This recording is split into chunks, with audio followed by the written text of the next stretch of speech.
What's going on, everybody? Episode 3, Marshall time. These shows, we getting these shows in, bro. Yes, Time is sir. Yes, flying. sir. And getting these shows in there. The big news since we last talked was LeBron James. So before we get into any topics in our segments, we got to talk about that. He's out indefinitely with a foot injury. We don't know the severity of it, so I guess we'll hear some news soon. But this is a team that got better. We talked about how they got better with those additions of Malik Beasley, D'Angelo Russell, Jared Vanderbilt, Rui Hachimura. They got, this is a team that made sense actually on paper, and it worked well together. And so LeBron gets hurt. They're already behind the eight ball when it comes to trying to get into playing territory, trying to get that sixth spot. So every game is even more important. They lose to Memphis the other night, so they're already behind again. So looking at the Lakers, they can forget about the sixth seed at this point. I think their best hope, can they still make it to the play-in territory? Yes, because you have Anthony Davis. But then again, with Anthony Davis, physically, can he be counted on? That's my only big question, because if AD goes down, you can forget about it. So I think this hinges on AD. It's like AD in New Orleans again. A lot of pressure on him to perform and to be ready, to be available. And so that's, to me, this is spotlight on AD. Like, people consider you one of the best players in the league. You got to carry this team at least to the play-in territory. There's no excuse at this point for you. Like, you have to do it. So that's how I see it. It's tough because LeBron's had such a great year, breaking the record. So you hate to see. Hopefully, we'll see. Hopefully, it's not a season-ending injury, but you hate to see it go down like this. So hopefully, if they get enough wins, we can see him again this season. But we can just hope it's not too serious. Yeah, I think you hit it right on the nose, bro.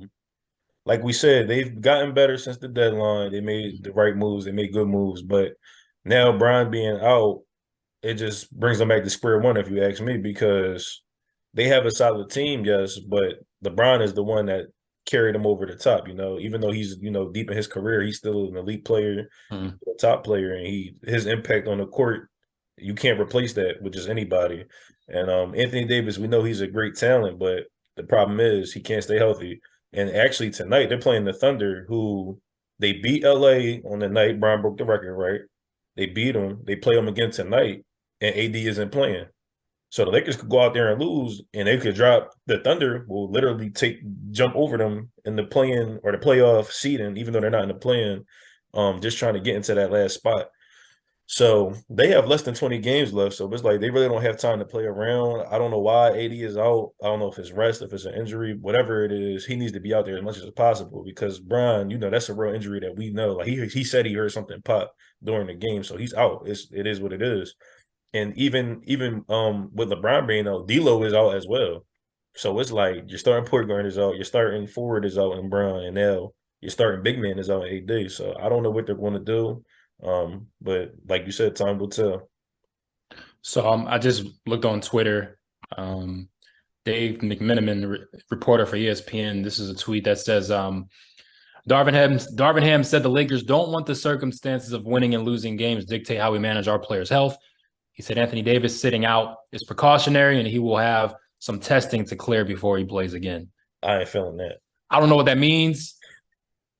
Precautionary. What are we being precautionary about? What is there to be cautious about? When you're in a playoff hunt, you guys got to be ready. You've got to have your guys on the floor, and we'll have testing to clear before you. What are we testing?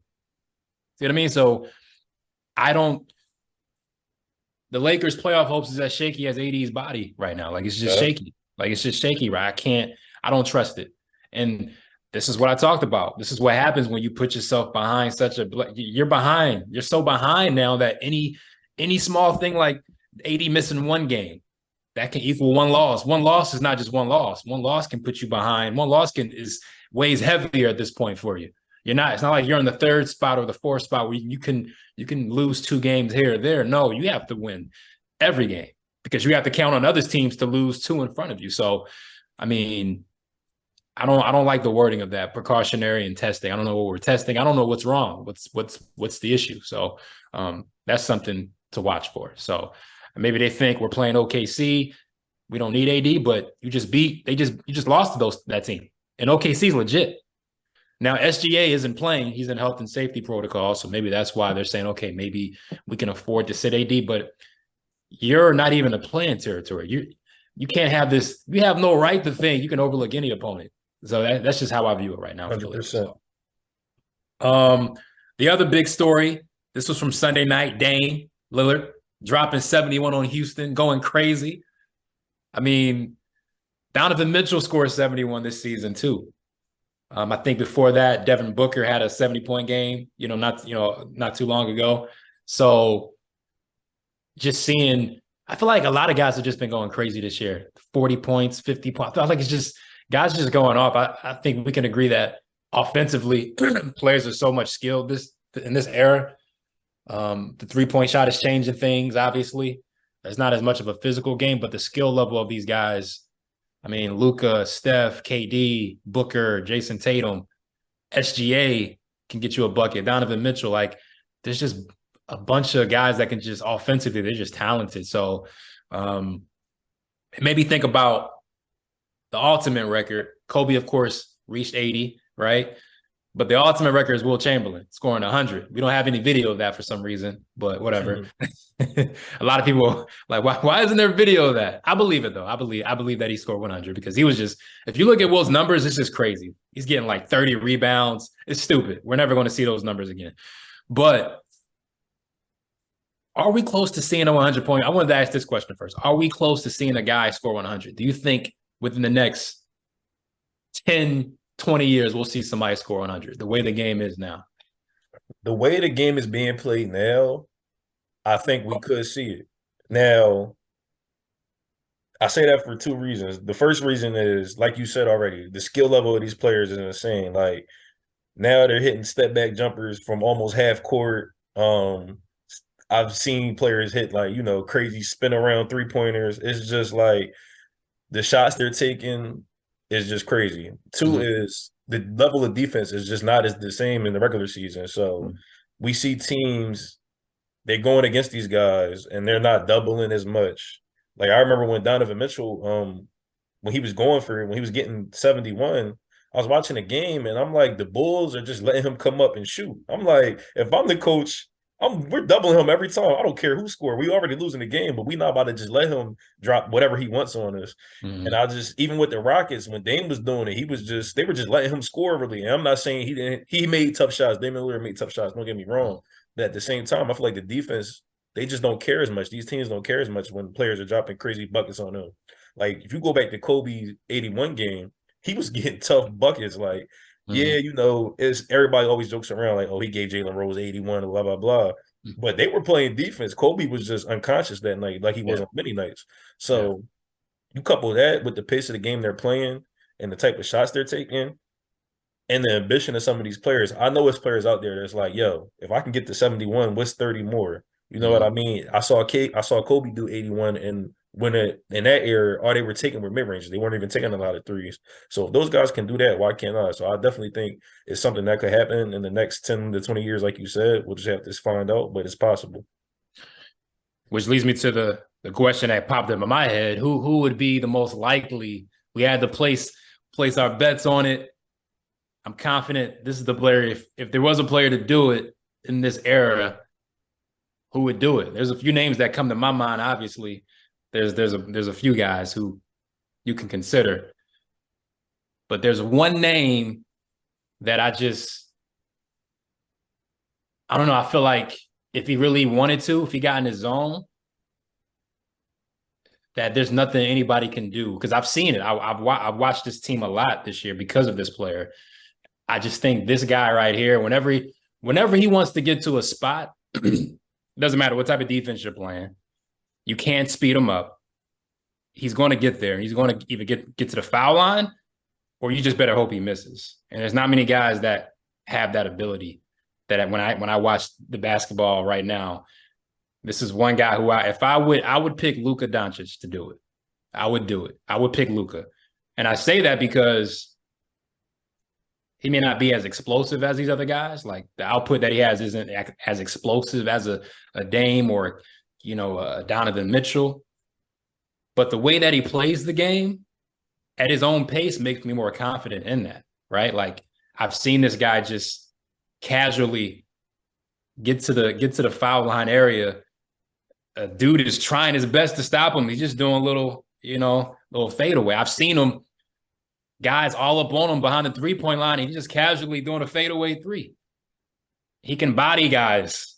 He can get to wherever. He doesn't have lightning speed, but he still somehow gets to his spots. You can't rush him. And I've seen him just put on amazing scoring displays.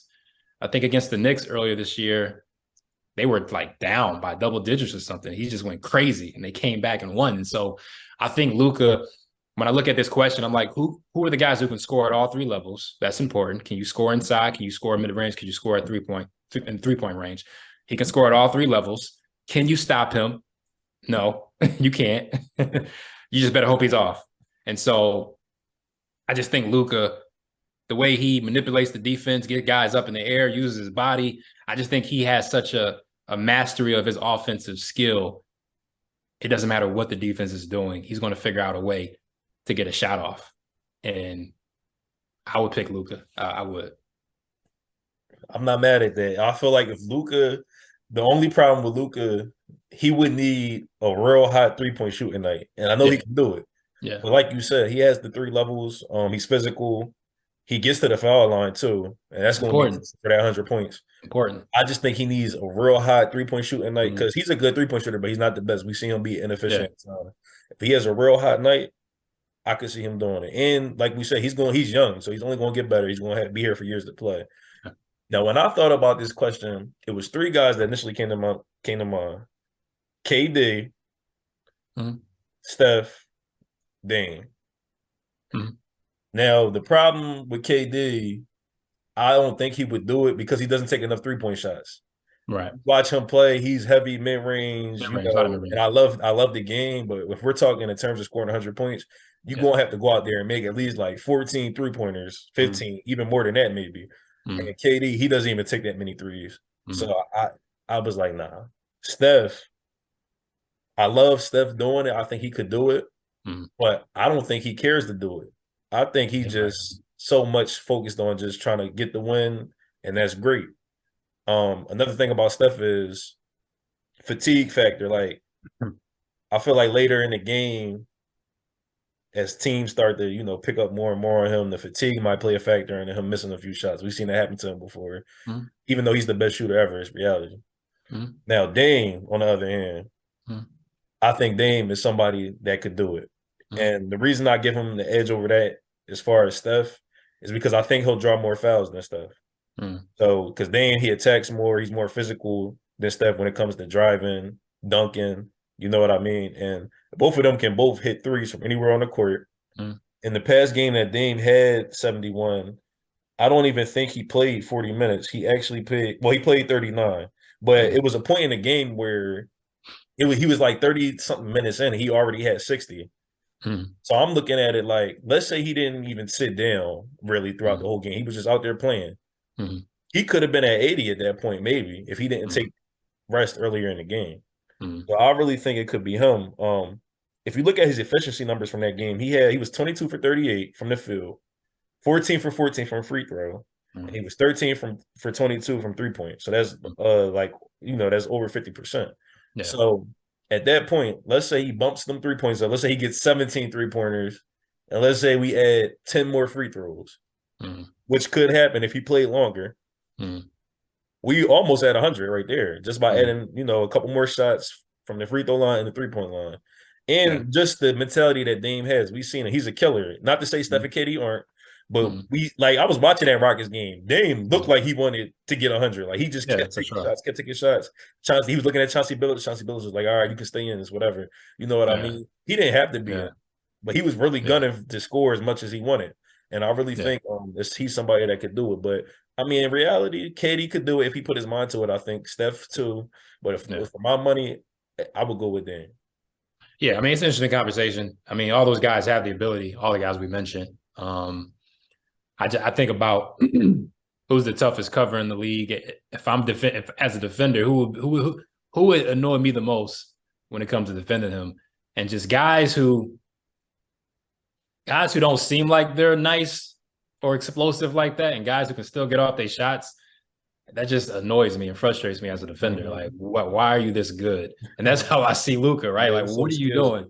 Like, because he doesn't look the part, right? Like, you see his body, You see how he moves out there on the court, and then you turn around, he's giving you 40. It's just like, how is this happening? Like he lulls you to sleep. And so just his ability to just get his shots off at any given moment, no matter what you're doing. And I think that's what all these guys have. Luka, KD, Steph, Dame.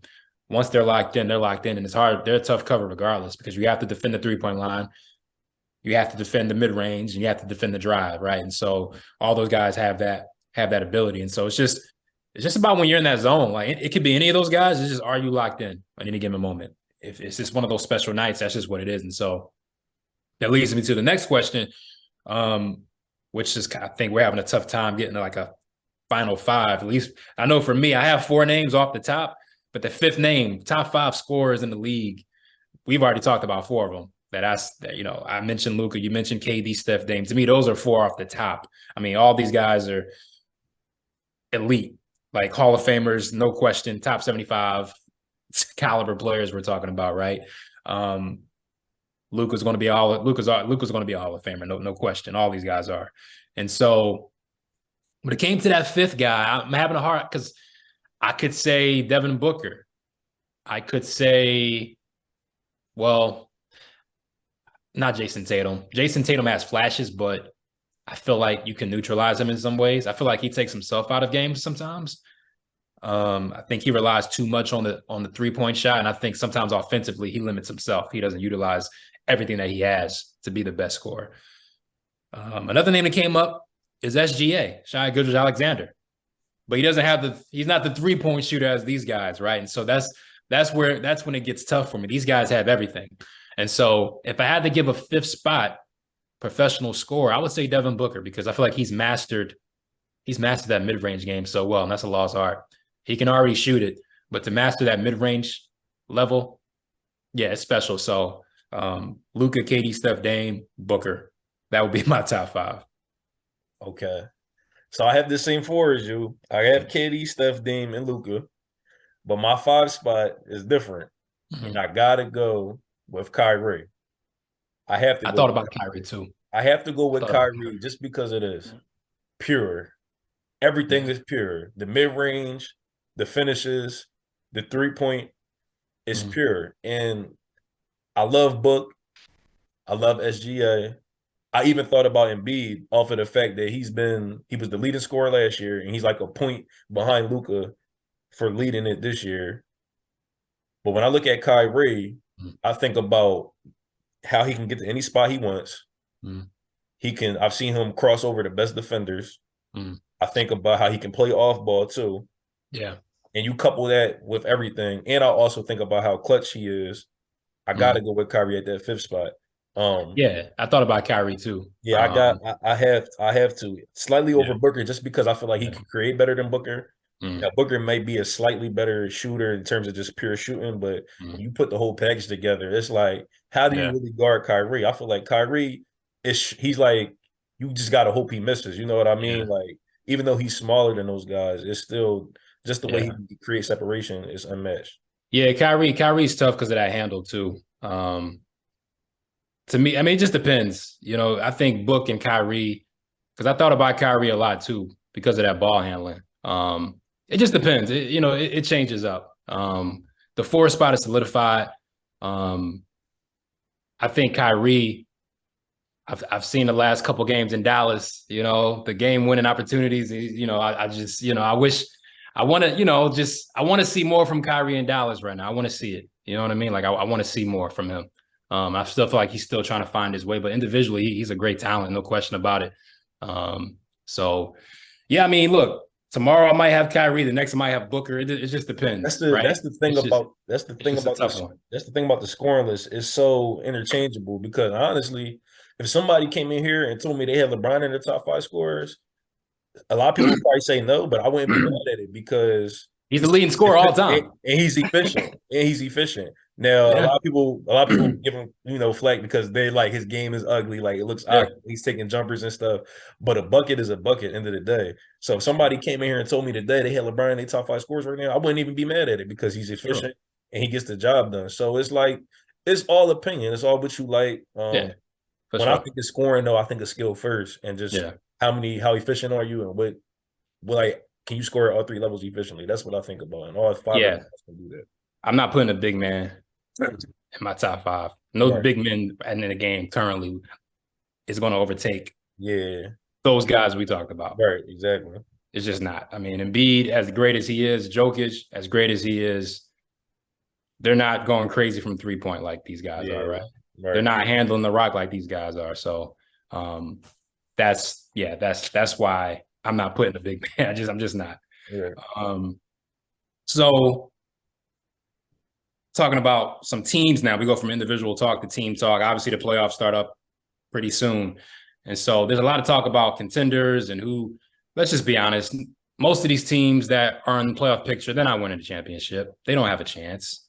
So I just figured let's just break it up. Let's just break it up in tiers so we can really who can we take seriously? Who maybe if things go, so there's 3 tiers.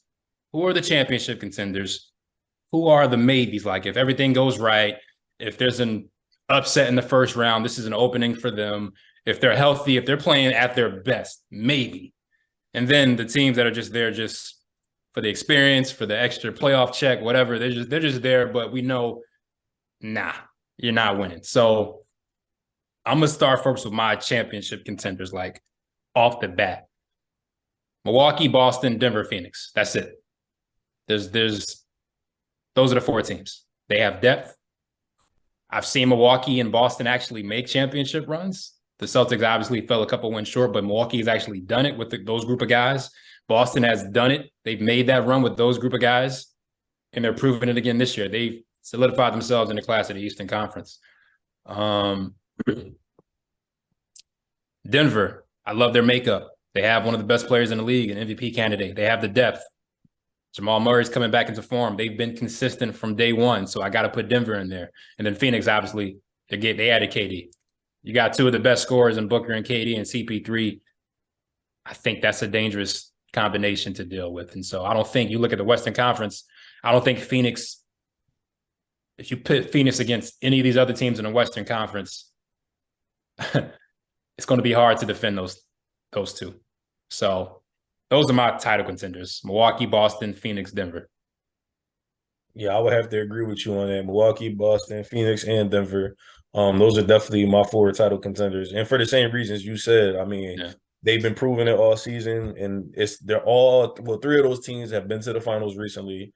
Denver hasn't gotten there, but at the end of the day, they've been the best team in the West. And on paper, well, like, they're like the best team as far as who's been playing. They've been the most consistent and the most dominant. So I gotta give them the benefit of the doubt. We'll see how it goes, but they're definitely contenders.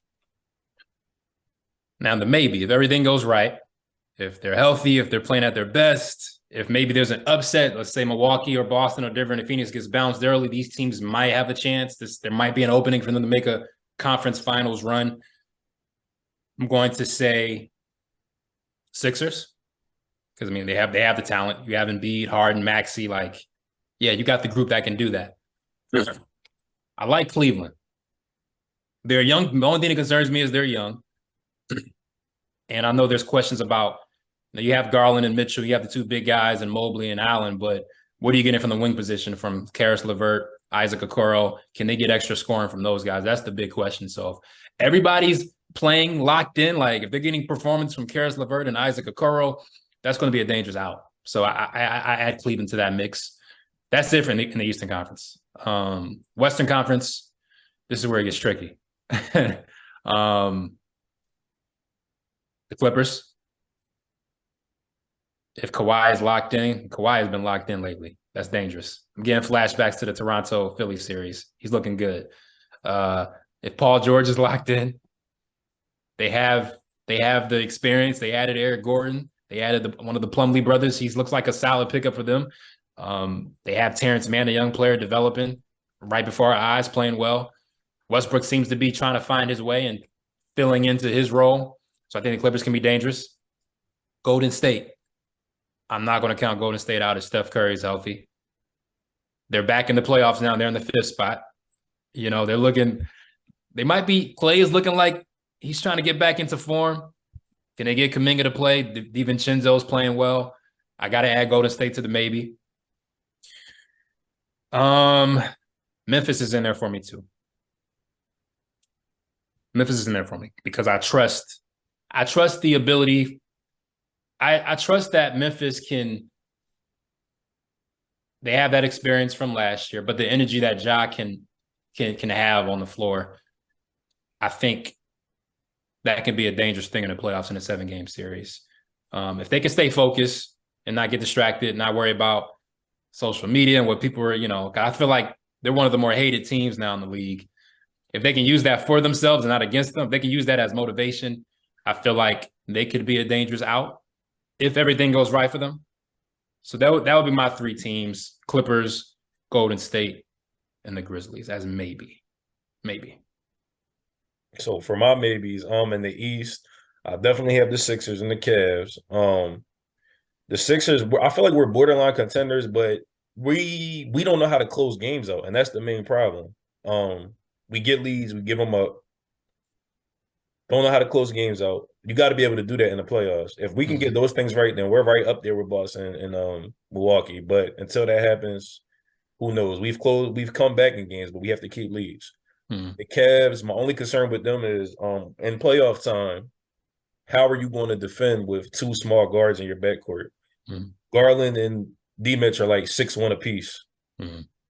I feel like that's going to get exposed in the playoffs. Now they have a good team on paper, and I love their team. Actually, I love like how it looks, but I just don't know who they're going to stop as far as their guard and the wings, because the NBA is all about mismatches and screening somebody and let's get in this mismatch and let's work on him. And I've seen that happen to the Sixers. Like when we were playing the Hawks, they let Kevin Huerter kill Seth Curry because of the switch. And it's like Kevin Huerter's not even an elite scorer, but he's just so much bigger than Seth. It was easy for him. And we see that time and time again in the playoffs. And I'm afraid that's going to happen to Cleveland. Yeah. Now, another team that's if everything goes right for them that a lot of people probably aren't going to like is the Heat. And I'll just be honest, the reason I'm picking the Heat is we've seen them go before. And they went to the conference finals last year with a game 7 with Boston that could have went their way if a couple shots hit or Jimmy Butler made that last shot. So I'm not going to dismiss them. Now, I don't really believe that they'll go, but if I'm going to say Cleveland and the Sixers have the ability to go, I got to give Miami the same credit just because I've seen them come close and I've seen them actually go there. So that's my 3 in the East. Yeah. As far as the West goes, it's pretty clear. Clippers, the Grizzlies, and I'm going to add the Mavericks in there. I'm going to add it maybe. That's just yeah. I know a lot of people are going to be like, but I got to give them a maybe.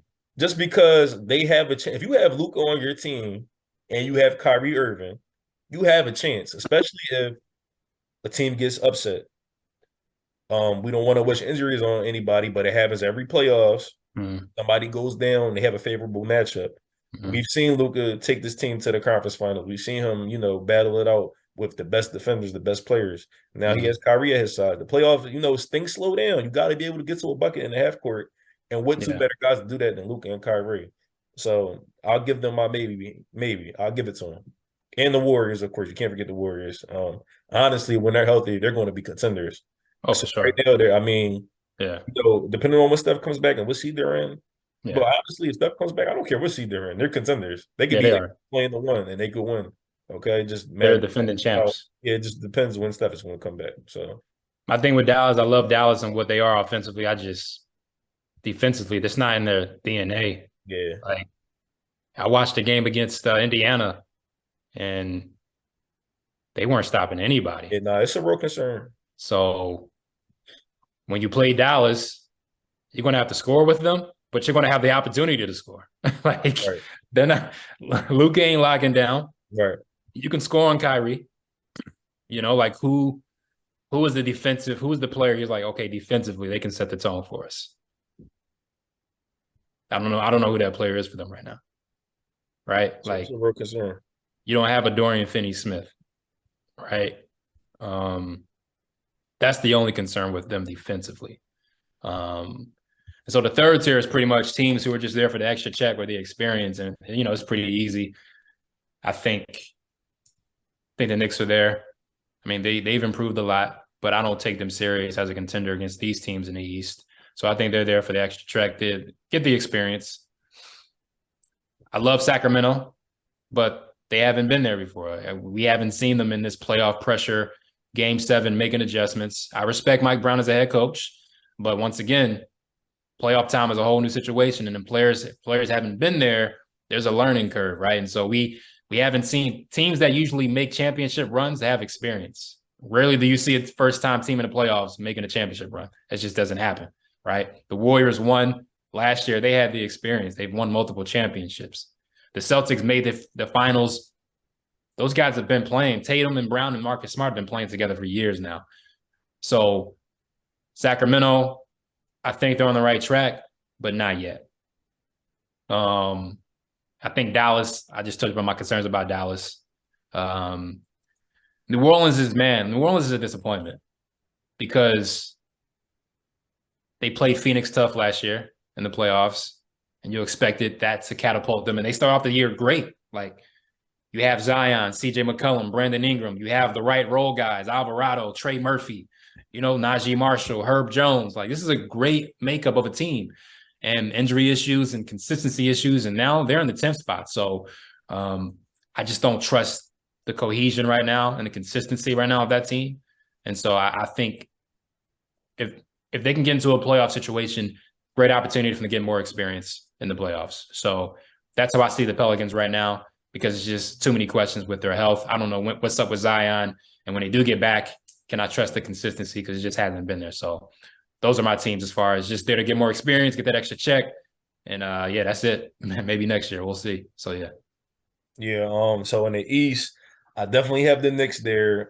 They're there for the experience, but they're also going to be there to make it tough on somebody. They'll make it tough, yeah. Right now, they're in the 5th spot. Make it tough. They would be playing Cleveland, and honestly, it wouldn't surprise me if they beat Cleveland. It wouldn't surprise me. It wouldn't be a crazy upset because they've been playing good. They've been playing physical. Jalen Brunson, he's been one of the best guards since the new year started in January. He's like second in total points, I think, for guards behind Dame since January. The addition of Josh Hart, they're a tough team. They're a tough team. I mean, they're there. They're not going to go far, but they could upset somebody for sure. The Hawks, they're definitely they're just there for the ride. We know they made a little run a couple years ago, but that time has passed. They're a mess right now. Toronto, and they're there for the ride too. When you go to the West, I told you I have the Mavericks as a maybe. So it only leaves one real team left that's in the playoffs as of today, and that's Minnesota. Nope, it's not happening. I don't care. They're probably going to get swept round 1. I told you I felt about Minnesota, so yeah, they're done. I didn't mention them for a reason. There's no need. And then Sacramento, they're definitely there for the experience.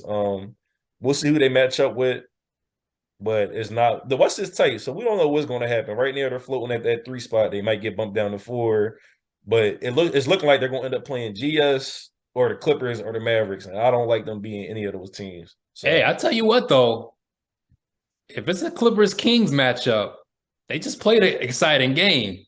It would be – it could be interesting series. Listen, the Clippers can Clipper. They can – yeah. They are the Clippers, and they have a history of. So I don't. Yeah, that would be a tricky first round. I would think hard about picking that one. Actually, honestly, low key, like. Nah, it's a real, but that's a real series. Yeah, but I can't bet against Kawhi going against the Kings. Like, true. I know they lost to the Nuggets, but the Nuggets are better than the Kings. I can't see it happen. The Kings just so many things too long, but they're doing good now. But I don't. Nah. I mean, the Clippers should win. Right. But, yeah.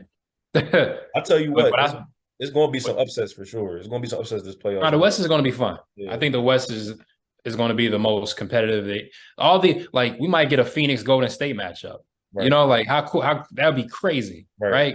KD going up against the Warriors again. Like we could get a Denver, I don't know, a Dallas, Memphis matchup. Like who knows? Like, Luka and Kyrie versus Ja and those guys. Like, I think the possible matchups are very exciting.